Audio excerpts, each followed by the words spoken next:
오늘 하나님께서 우리에게 주신 말씀은 구약성경 미가서 5장 2절 말씀입니다. 베들레헴 에브라다야, 너는 유다 족속 중에 작을지라도 이스라엘을 다스릴 자가 너에게서 내게로 나올 것이라. 그의 근본은 상고에 영원에 있느니라. 아멘. 오늘 이 본문은 우리가 성탄절에 많이 듣는 말씀입니다. 메시아가 베들레헴에서 태어날 것을 예언한 말씀입니다. 실제로 예수님께서 베들레헴에서 나셨습니다. 동방박사들이 예루살렘에 와서 유대인의 왕으로 나신 이가 어디 계시냐라고 물었을 때 대제사장과 서기관들이 이 미가서의 말씀을 언급하면서 베들레헴이라고 가르쳐 주었습니다. 그들도 이 말씀을 메시아에 대한 예언의 말씀으로 알고 있었던 것입니다. 그러나 동방박사들이 유대인의 왕이 나셨다라고 했을 때 온 예루살렘이 소동하였고, 또 자기들이 박사들에게 베들레헴을 가르쳐 주었고 그들을 그곳으로 보냈지만 정작 그들은 아무도 베들레헴에 가서 왕을 영접하지 않았습니다. 나중에 박사들이 꿈에 헤롯에게 돌아가지 말라는 지시를 받고 다른 길로 가버리자 헤롯 왕은 박사들에게 속은 것을 알고 박사들에게 알아낸 별이 나타낸 때를 기준으로 2살 아래 아이들 다 죽여버렸습니다. 왕을 죽이려고 한 것입니다. 박사들에 의하면 자신들의 왕이 나셨다고 했고요. 또 자신들의 율법에 의해서도 당시에 온 백성이 갈망하던 메시아가 오셨다는데 그것을 알고도 정치 지도자, 종교 지도자, 권력자들은 영접하지 않고 오히려 죽이려고 한 것입니다. 왜 그랬을까요? 자기가 왕 노릇하려고요. 자기 권력, 자기 기득권, 자기 이익 지키려고요. 여러분, 우리는 이들의 마음, 이들의 행위, 이들의 태도를 보면서 먼저 우리 자신을 돌아볼 필요가 있습니다. 여러분 어떻습니까? 여러분 속에 이런 마음 있지 않습니까? 스스로 왕이 되고자 하는 마음, 자기 이익 때문에 하나님의 뜻을 외면하려는 마음, 그리고 기득권을 지키려는 마음 없습니까? 남광교회에서 마지막 당부라고 전하고 온 말씀이 섬기는 자가 되어야 한다는 말씀이었습니다. 그때 주님께서는 세상 사람들은 높아지려고 하고 임의로 주관하려고 한다고 했습니다. 어떻습니까? 여러분 속에 다른 사람을 주관하려는 마음은 없습니까? 그날 설교에서 제가 가장 많이 주관하려는 경향이 남편과 아내, 부부 사이에 있다고 했습니다. 부부는 배우자가 눈에 거슬리는 것이 많고 성격이 다르고 맞지 않는 것이 많기 때문입니다. 그래서 그렇게 부부싸움을 하고 잔소리를 하고 화를 내면서 서로 주관하고 통제하려 한다고 했습니다. 그런데 여러분, 그렇게 배우자가 거슬리고 맞지 않고 화가 날 때 어떻게 하라고 했습니까? 기억나십니까? 은사가 달라서 그런 것이다 라고 생각하라고 했습니다.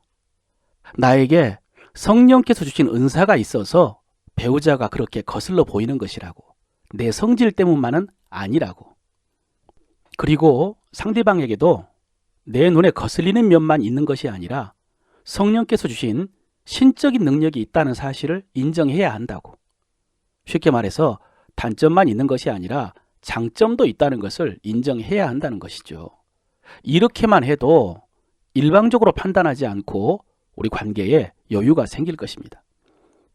그리고 성령께서 내게 주신 그 신적 능력으로 다른 사람을 판단하고 주관하려고 하지 말고 섬기라고 했죠. 내 장점으로 다른 은사를 가진 배우자를 섬겨야 한다고요. 내가 깔끔한 은사를 받았으면 깔끔하지 못한 대신 여유로운 은사를 받은 배우자가 집안을 좀 어지럽혀 놓더라도 내 깔끔한 은사로 청소하면 된다고. 그것이 섬김이라고요. 대신 여러분, 집안도 그렇고요, 교회도 그렇고 내 은사로만 세워지는 것은 아니라는 것을 알아야 됩니다. 어쩌면 내 눈에 거슬러 보이는 단점 많은 배우자 때문에 우리 집안이 지금까지 지켜줄 수 있었을지 모릅니다. 내 눈에 연약해 보이는 지체를 통해서 우리 교회가 세워져 왔을 수 있습니다. 그러므로 여러분, 주님의 좌우에 앉아서 높아지고 주관하려고만 하지 말고 주님처럼 낮은 곳에서 섬기시기를 바랍니다.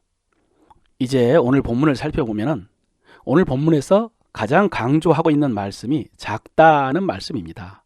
베들레헴 에브라다야 너는 유다 족속 중에 작을지라도. 여러분 성경 지도를 보면은 베들레헴은 예루살렘의 아래쪽에 있습니다. 남동쪽에 있습니다. 그러나 이 지도는 베들레헴이 어떤 곳인지 알고 있기 때문에 표시를 한 것입니다.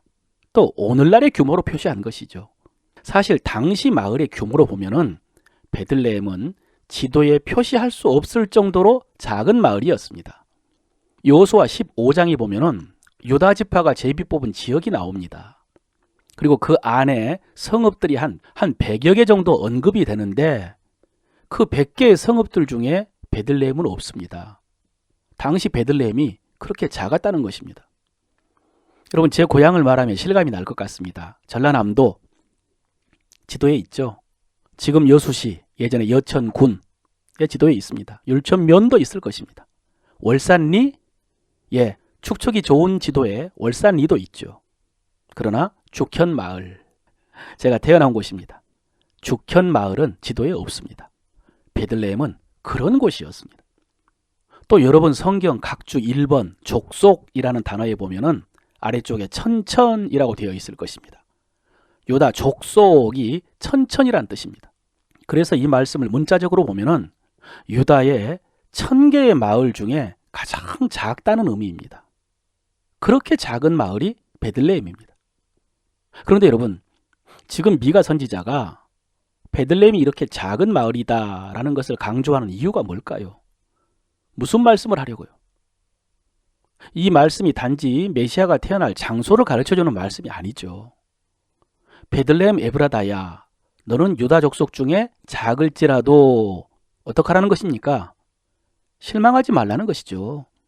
낙심하지 마라. 위축되지 마라. 스스로 하찮게 생각하지 마라. 그런 의미 아니겠습니까? 왜냐하면 너에게서 왕이 나올 것이기 때문이다. 여러분 지금 우리의 모습, 우리 교회, 광주에 있는 1000여 개의 교회 중에 아마 가장 작은 교회일 것입니다. 익숙하지 않죠? 최근까지도 넓은 예배당에서 예배를 드렸는데 여러분 마음이 어떻습니까? 무슨 생각하십니까? 낯설고 찹찹하고 무겁고 서글프고 염려 걱정되고 실망 좌절 낙심까지 이어집니까? 여러분 이것이 우리의 현실입니다. 지금 우리는 이렇게 작고 초라합니다. 그런데 여러분 우리 눈에 보이는 현실이 아니라 하나님을 바라보시기를 바랍니다. 내 생각과 내 경험과 내 감정이 아니라 하나님의 말씀을 붙잡으시기를 바랍니다. 베들레헴 에브라다야 네가 비록 유다 족속 중에 작을지라도 이스라엘을 다스릴 자가 너에게서 내게로 나올 것이라. 할렐루야. 여러분 이 말씀은 우선 예수님께서 베들레헴에 태어날 것이라는 말씀이라고 했죠.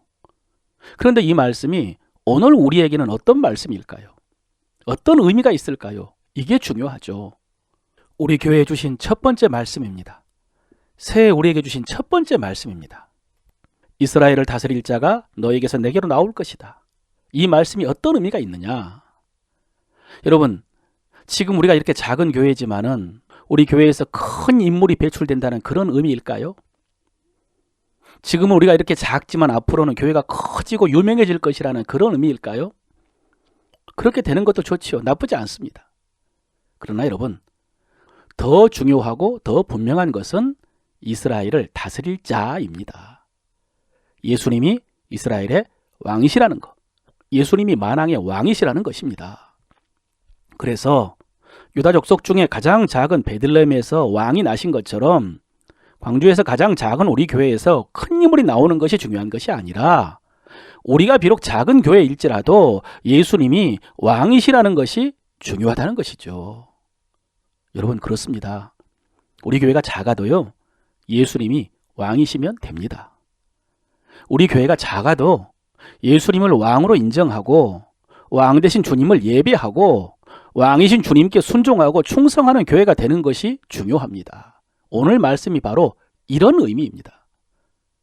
여러분 하나님의 구원은 우리의 죄를 용서하시고 우리를 자녀 삼아 주신 것입니다.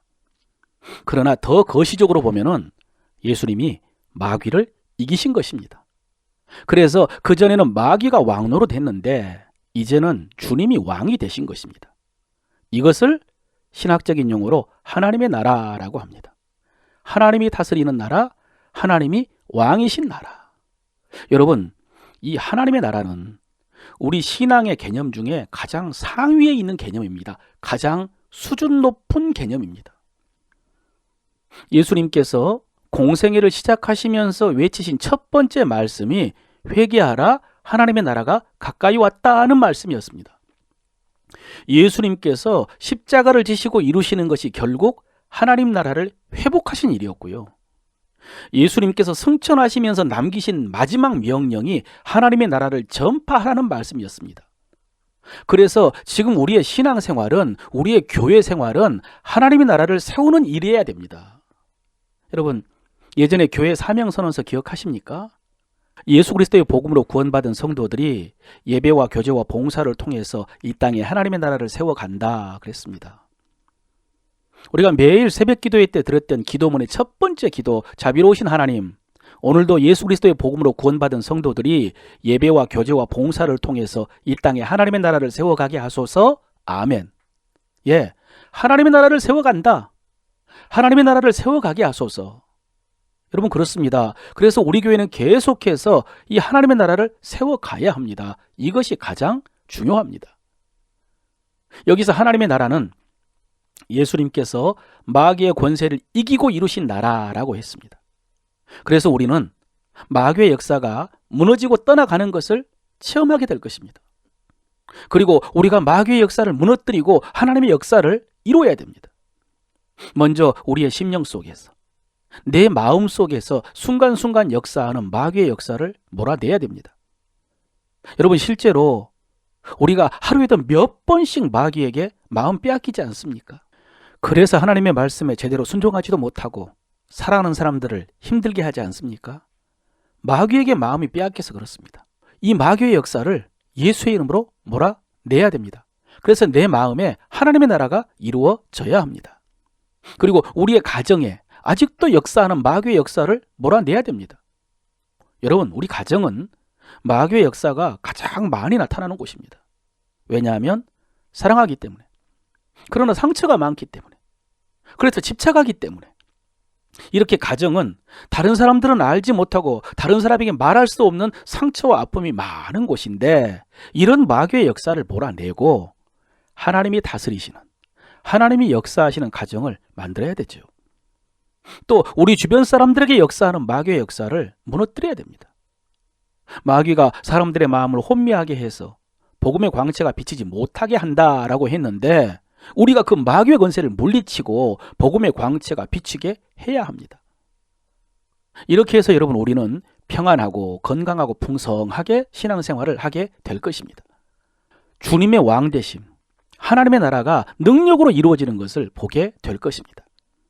사랑하는 성도 여러분, 오늘 베들레헴 에브라다야, 너는 유다 족속 중에 작을지라도 이스라엘을 다스릴 자가 너에게서 내게로 나올 것이다. 이 말씀은 우리 교회에 이렇게 예수님이 왕으로 다스리는 역사가 나타날 것이라는 예언의 말씀이고요. 동시에 우리가 그런 교회를 만들어야 한다는 사명의 말씀입니다. 우리 주님의 명령입니다. 말씀을 마무리합니다. 여러분, 지금 이 자리에 저와 인간적으로 친밀해서 오신 분은 거의 없을 것이라고 생각합니다. 여러분은 다 하나님의 말씀을 들으려고 오셨을 것입니다. 사람 따라 온 것이 아니라 하나님의 말씀 따라 오셨을 것입니다. 작년 연말에 제가 기도할 때 하나님께서 저에게 선명하게 주신 명령이 있습니다. 이 마지막 시대의 성도들에게 더 순전한 말씀을 전해라. 이 마지막 시대의 성도들에게 더 순전한 꼴을 먹여라. 제가 그 명령을 분명하게 받았습니다. 그래서 여러분, 저는 앞으로 더 깊이 말씀을 묵상할 겁니다. 지금까지도 오로지 프로스카르테레오, 오로지 말씀과 기도에 집중했지만은 앞으로는 더 깊이 말씀을 묵상하여 더 순전한 말씀을 성도들에게 전할 것입니다. 그래서 이 마지막 시대의 성도들이 신앙생활을 바르게 잘 할 수 있도록 도울 것입니다. 그것이 저의 은사이고 그것이 저의 사명입니다. 사랑하는 성도 여러분, 코로나로 온 세상이 마비가 되고 러시아가 전쟁을 일으키고 경제 위기가 닥치고 지구 곳곳이 이상기후로 재난당하는 이 현상들을 보면서 여러분의 영혼이 깨어나시기를 바랍니다. 정말로 주의 다시 오심이 가까이 왔다는 성령의 음성을 들으시길 바랍니다. 그래서 이 마지막 시대에 말씀과 기도로 왕이신 주님을 섬기고 이 땅에 하나님의 나라를 능력으로 세워가는 저와 여러분 되시기를 주의 이름으로 축원합니다.